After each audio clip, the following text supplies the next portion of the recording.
माँ ने ये कहा है, जब आप प्रवचन सुन लो तो प्रवचन जब यहाँ सुन लो, उसके बाद में वहां जाकर के जहां आप रह रहे हो, रुक रहे हो, निवास कर रहे हो, 5-5 मिनट दूसरे से प्रवचन करना, सुनाना। सुनो हमने जो सुना है, फिर उसको सुनाओ तो वो पक जाएगी कथा। जो शिक्षक पढ़ाता है उसकी शिक्षा पक जाती है। जब वो पढ़ता है उतना ज्ञान ही नहीं होता, और अगर विद्यार्थी भी एक दूसरे को पढ़ाने लग जाते हैं तो शिक्षा उनकी पकती जाती है, उनको लाभ होता है। वो पढ़ाते हैं, वो जिसको पढ़ाते हैं उससे लाभ हो चाहे ना हो, पर पढ़ाने वाले को लाभ होता है, उससे अनुभव बढ़ता है, उसका ज्ञान बढ़ता है। इस प्रकार से बहुत सुंदर बातें बताई, और उन्होंने सारी कथा का सारांश के रूप में जो देवहूति जी ने बताया वो ये बताया कि मुझे तो ये लगता है कि आपके पूरे प्रवचन का सार यही है। और वो कहते हैं कि पूरी कथा का सार जो मुझे समझ में आया वो ये है, एवं निशम्न कवलस्य जनो बचो जनत्री और सा कर्दमस्य दैता किल देवहूति अहोवत चौथो गरियान यज्ञुयाग्रे वर्तते नाम तुभ्यम ते पुस्तपते जुहु ससुनारिया ब्रह्मानुचर नाम गणंती है। बड़ी सुंदर बात वो कहती हैं कि संसार में ऊंची कुल जाति का वो ही प्राणी है, हे गोविंद, जिसकी जिह्वा पर आपका नाम हो। इसलिए कहती हैं कि अहोवत सपचो, तो वह सपच, वह भंगी उस ब्राह्मण से ज्यादा श्रेष्ठ है, यज्ञुयाग्रे वर्तते नाम तुभ्यम, जिसकी जिह्वा के अग्रभाग पर है गोविंद तुम्हारा नाम हो। गोस्वामी तुलसीदास जी लिखते हैं कि भगति बंती अति नीचौ प्राणी मोहि प्राण सम असमम वाणी, और भगतिहीन बिरंच किन हो सब जीवहु सम प्रिय मुहि सो। माता देवहूति ने अपने पुत्र कपिल देव जी के चरणों में सिर रख करके प्रणाम किया, और भगवान भी उनको प्रणाम करके वहां से कपिलोपी महायोगी भगवान पितृरासनाथ मातरम समनुद्यापक प्रागदीचिंद उत्तर दिशा की ओर वहां से चले गए, पूर्व दिशा की ओर। इसके बाद में वर्णन आता है, मनोस्तु शत्रुपायाम, मनु ने शत्रुपा के द्वारा 3 कन्याएं पैदा की, आकुति, देवहूति, प्रसूति।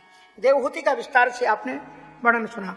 आकुति रुचये प्रदात, आकुति का विवाह प्रजापति रुचि के साथ में किया। पत्र का धर्म सत्य, उससे धर्म आदि की संतति उपलब्ध हुई है। और इसके आगे चल करके कहते हैं, अत्रेय पत्रनसूया पत्नी मरीचेस्तु कला सुखवे कर्दमात्मजा कश्यपम मरीच ने अपनी कला नाम की पत्नी से कश्यप और पूर्ण नाम के 2 पुत्र दिए। संपूर्ण संसार का विस्तार जिससे हुआ। अत्रेय अत्रेनसूया त्रिंजज्ञेष्ठान, अत्रेय की पत्नी अनसुईया के द्वारा 3 पुत्र के रूप में साक्षात ब्रह्मा विष्णु महेश अवतरित हुए। और भगवान शंकर जी को जो विवाही गई थी उनका वंश आगे चल नहीं पाया, क्योंकि उन्हें पिता के जगह में जाकर के अपने शरीर का हुत कर दिया। इस परंपरा से आगे चल करके पुत्रों का जब क्रम वर्णन करते हैं तो उसका वर्णन करते हुए कहते हैं कि अथाता कीर्तय वंशम पुण्य कूर्ते क्रुद्वः स्वयं भवश्यापि मनो हरे अंशांश जन्मना। और मनु के अंशांश में आगे चल करके उत्तानपाद नाम के राजा हुए। उत्तानपाद राजा की 2 पत्नियां थी। हम और आप सभी उत्तानपाद हैं, क्योंकि पेट के गर्भ के अंदर में पांव हमारे ऊपर रहते हैं और सिर नीचे रहता है, इसलिए समस्त प्राणी उत्तानपाद है। उनकी 2 पत्नियां थी, और वो कौन है? जाए उत्तानपाद से सुनीति सुरुचिस्तयो, सुरुचि प्रेयसी पत्नी नेत्रा यक्षतो ध्रुव। उत्तानपाद मानी समस्त प्राणियों का नाम उत्तानपाद है, और उनकी पत्नियां 2 हैं, सुनीति और सुरुचि। इनमें विशेषता क्या है? इन दोनों के नाम के प्रारंभ में क्या है? सु, तो इसका अर्थ बड़ा सुंदर है। सुनीति माने जो नीति के रास्ते पर चले, शास्त्रों वेदों संतों ने बताया हुआ जो रास्ता है, जो उसका अनुसरण करे वो सुनीति के रास्ते पर है। और सुरुचि का मतलब जो है, जो इंद्रियों का कहना माने इंद्रियों की जो रुचि हो उनके पीछे पीछे जो दौड़े, उसका नाम सुरुचि है। अगर तुम नीति के रास्ते पर चलोगे तो सुनीति का बेटा कौन था? ध्रुव। ध्रुव मानी अटल, अविचल, जो कभी हिले नहीं। ध्रुव तारा अभी भी है। किसी की वाक्य को सत्यापित करने के लिए कहते हैं कि मेरे ये वाक्य ध्रुव वाक्य है, अटल है, जो हिले नहीं अपनी जगह से। सारे तारामंडल हिल जाते हैं, लेकिन ध्रुव तारामंडल कभी हिलता नहीं अपनी जगह से। सुनीति सुरुचिस्त है, और उनका पुत्र, सुनीति का पुत्र होता है ध्रुव, और सुरुचि का बेटा कौन होता है? उत्तम। उत्तम का अर्थ होता है इंद्रियों के द्वारा उपलब्ध होने वाले भोगों से जो सुख मिलता है तत्काल में तो उत्तम होता है, लेकिन बीच में मारा जाता है। उत्तम की बीच में मौत होती है। एक दिन उत्तानपाद की जो पत्नी सुनीति, जिसको बाहर दूसरे महलों में रखा गया था, एक छोटे से महल में सुनीति अपने बेटे ध्रुव के साथ में अकेली रहती है। एक दिन उसका बेटा ध्रुव बच्चों के साथ में खेल रहा था। अब बच्चे तो खेल खेल में क्या कह जाए कोई पता नहीं, झगड़ा हो गया। तो एक बच्चे ने कहा, बता तेरे बाप का पता क्या है, कौन है तेरा बाप? ध्रुव को पता ही नहीं था। आज ध्रुव को गुस्सा आया और मां से लिपट गया कि आज तुझे बताना पड़ेगा कि मेरे पिता कौन है। तो माता सुनीति ने कहा कि बेटा, तुम्हारे पिता कोई और नहीं, जो उत्तम के पिता है वही तुम्हारे पिता है। इस राजा की राजा है, इस राज्य के तुम राजकुमार हो। अब जो ही अपने पिता के बारे में सुना कि राजा का मैं बेटा हूं, मां ने बहुत रोका, लेकिन ध्रुव रोका नहीं, दौड़ा हुआ सीधे पिता के पास चला आया। उस समय महाराज उत्तानपाद की गोद में सुरुचि का बेटा उत्तम बैठा हुआ था। वो उससे लाड़ प्यार कर रहे थे। एकदा सुरुचे पुत्रम अंकमारोप्य लालियन, और इस प्रकार से उत्तमम नारोक्षतम ध्रुवम राजा अभिनंदित। उन्होंने सोचा उत्तम तो मेरी गोद में हरदम रहता है, उसी गोद से उतार दिया और ध्रुव को अपनी गोद में बैठा लिया। और ये दृश्य जब सुरुचि ने देखा तो उसे गुस्सा आया। महाराज की गोद में बैठे हुए ध्रुव के हाथ को पकड़ के एक झटके से नीचे उतारा, एक थप्पड़ मारा। खबरदार, जो राजा की गोद में बैठने की ख्वाब तूने देखी, तू चाहता है तुम यहां का राजा बन जाए? यदि तू राजा बनने के ख्वाब देखता है तो ईश्वर की उपासना कर, और यदि ईश्वर प्रसन्न हो जाए तब सा राज्य पुरुषम तस्सैवानुग्रहण में गर्वे तम साधे आत्मानम यदीक्षसि निपासनम।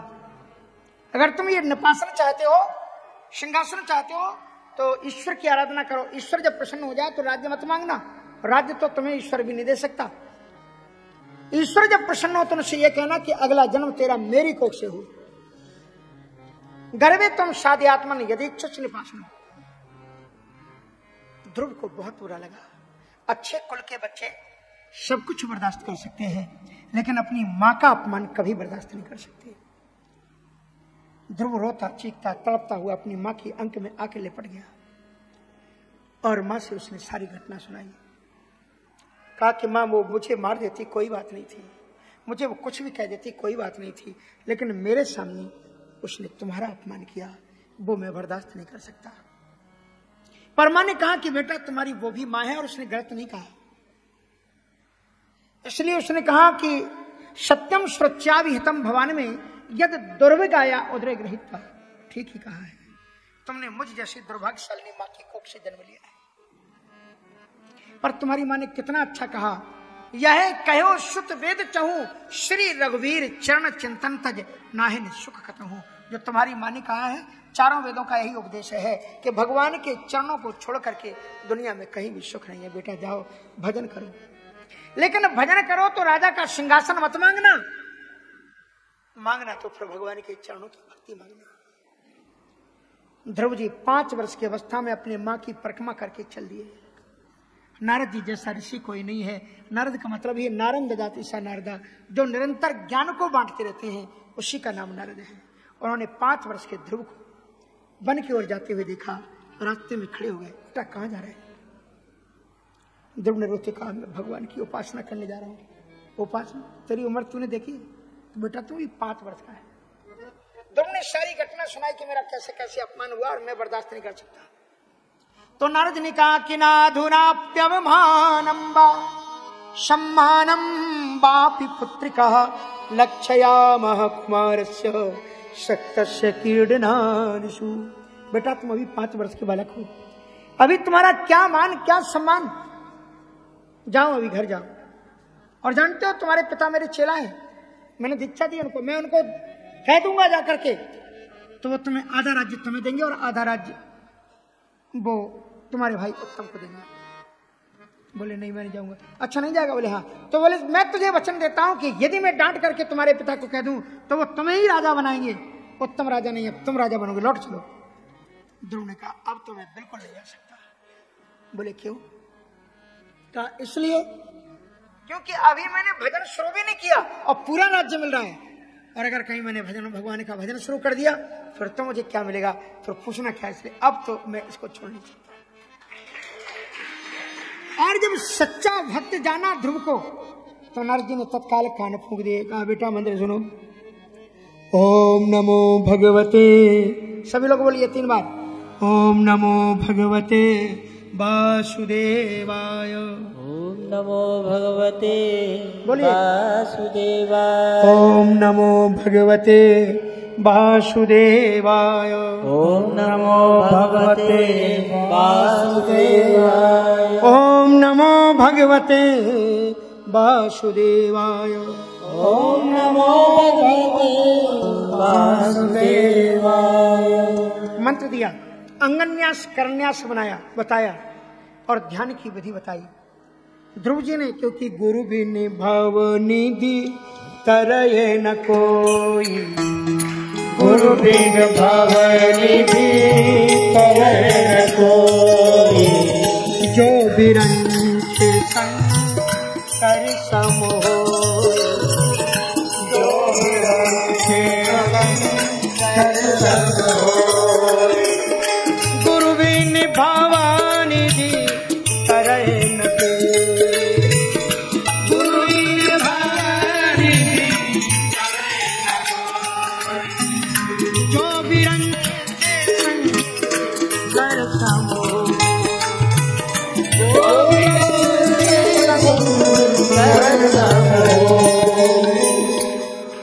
ध्रुव ने गुरु मंत्र लिया। बिना गुरु के किया गया जाप क्रिया फल देता नहीं है, इसलिए यथेष्ट यथाशीघ्र गुरु को धारण कर लेना चाहिए और फिर गुरु ने जो गुरु मंत्र दिया है उसी का जाप करना चाहिए।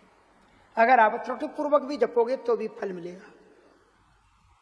ध्रुव जी महाराज मधुबन आए, ब्रजमंडल में जमुना के किनारे, अंगन्यास करन्यास के साथ उन्होंने जो विधि बताई थी उसके द्वारा उन्होंने जप शुरू किया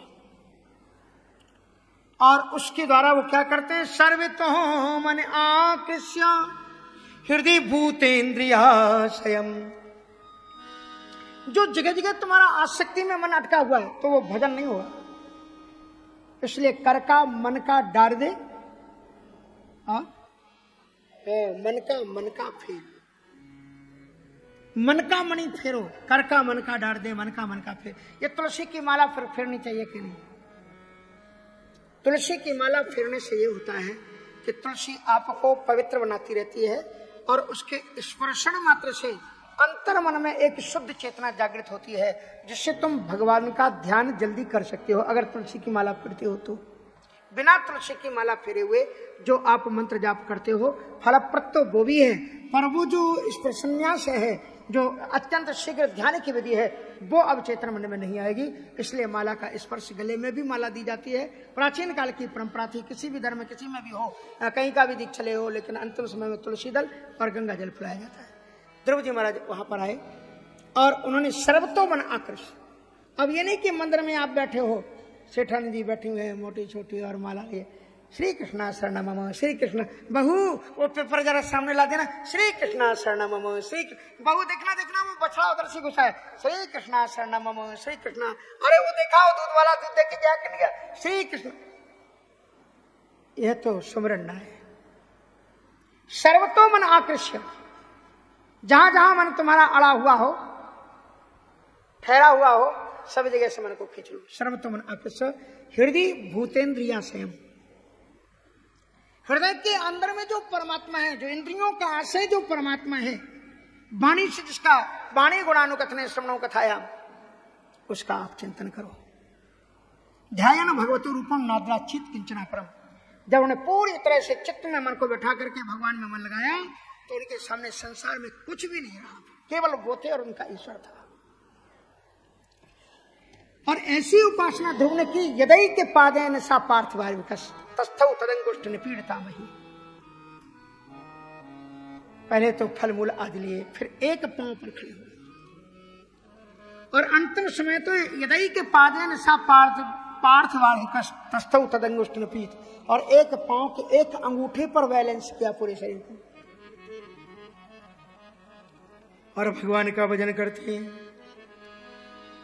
ओम नमो भगवते वासुदेवाय। ओम नमो भगवते वासुदेवाय। ओम नमो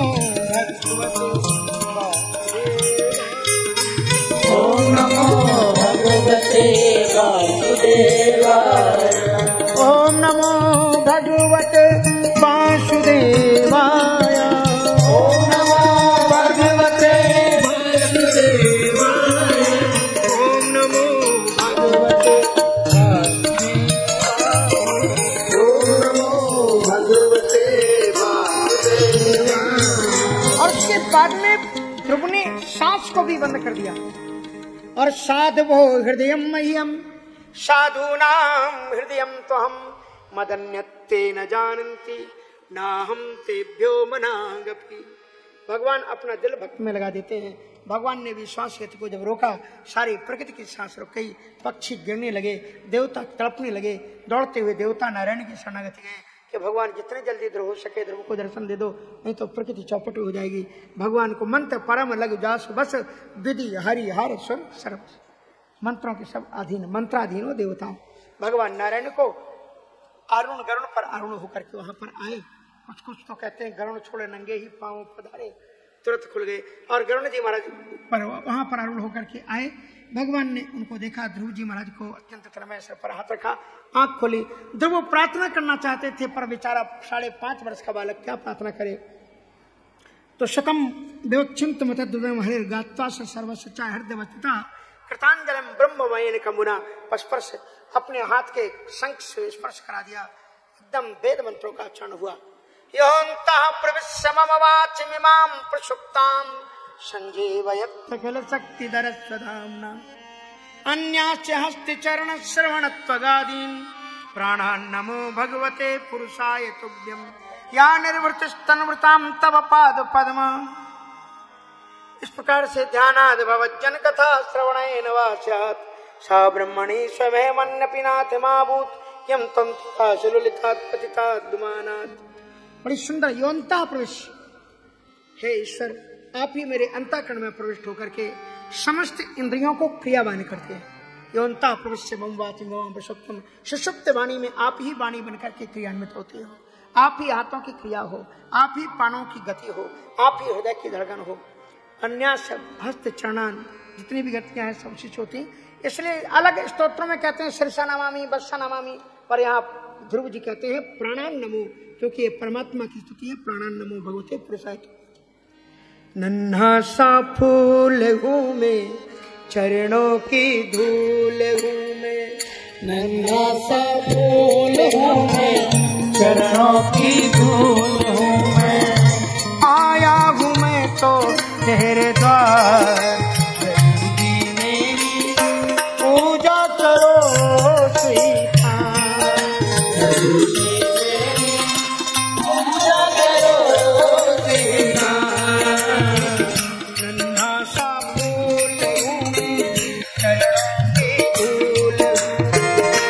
नन्हा सा फूल हूँ मैं, चरणों की धूल हूँ।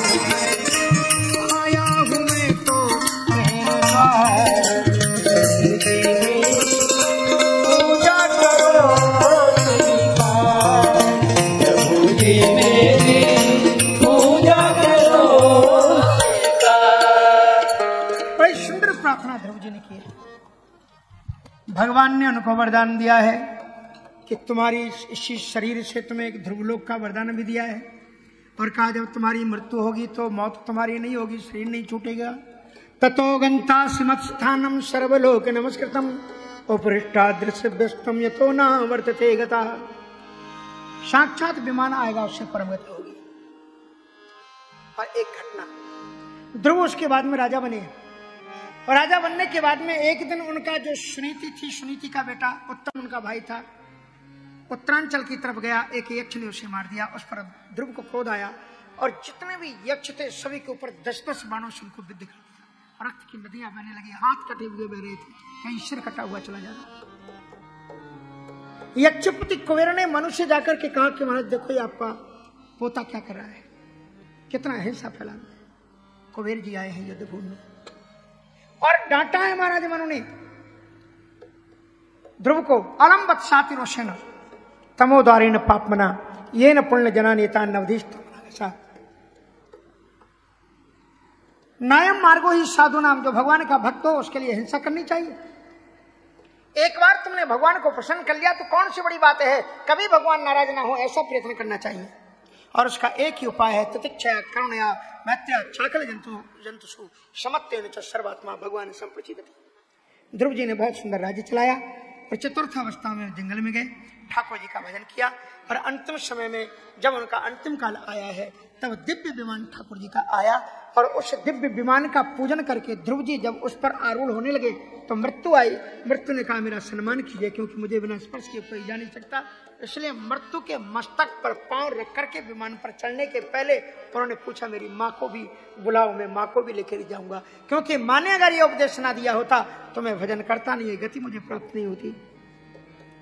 तो देवगण मुस्कुराए कहा कि महाराज तुम्हारे जैसे बेटे को जो माँ पैदा करती है ना, जिस वंश में तुम्हारा जैसा भक्त पैदा हो जाता है उसके किस पीढ़ियों का उद्धार हो जाता है।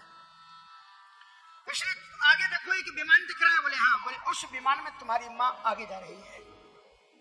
और सुनीति दिव्य विमान में आगे चलती है, ध्रुव जी महाराज को परम गति की प्राप्ति होती है।